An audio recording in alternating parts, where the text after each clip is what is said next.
لا تجزعي.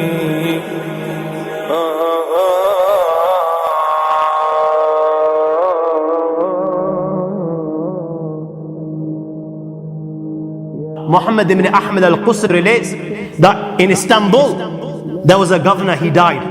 They dug a grave for him. When they were on the verge of lowering this body inside the grave, you know what they saw inside the grave? They saw a black snake waiting for him inside the grave. They were terrified, naturally they were terrified. They didn't want to bury this guy inside this grave, so they dug another grave. Now they've spent hours digging the second grave. They're on the verge of lowering the body inside the grave, and you know what? The same snake they saw in the first is waiting in the second. They dig a third grave, and they find when they're on the verge of lowering this grave, all of a sudden, out of the blue, they find the same black snake inside the grave. I ask you, my young friends, you know, on that particular occasion, that narration, what do you think it suggests? How many graves do you think they dug on that day? 4, 5, 6, 7, 8, 10, 15, 20, 25, 30 graves.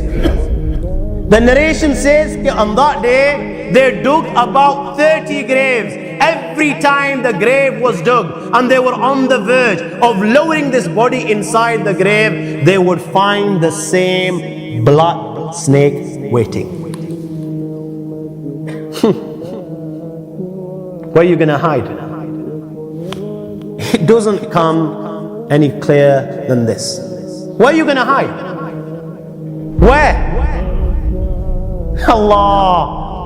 You know, even when you've gone 6 foot under, you can't get away.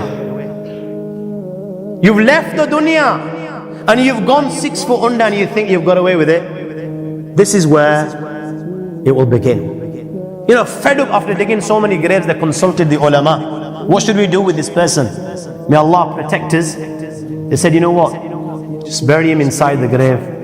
Leave the rest to Allah subhanahu wa ta'ala. And they buried him.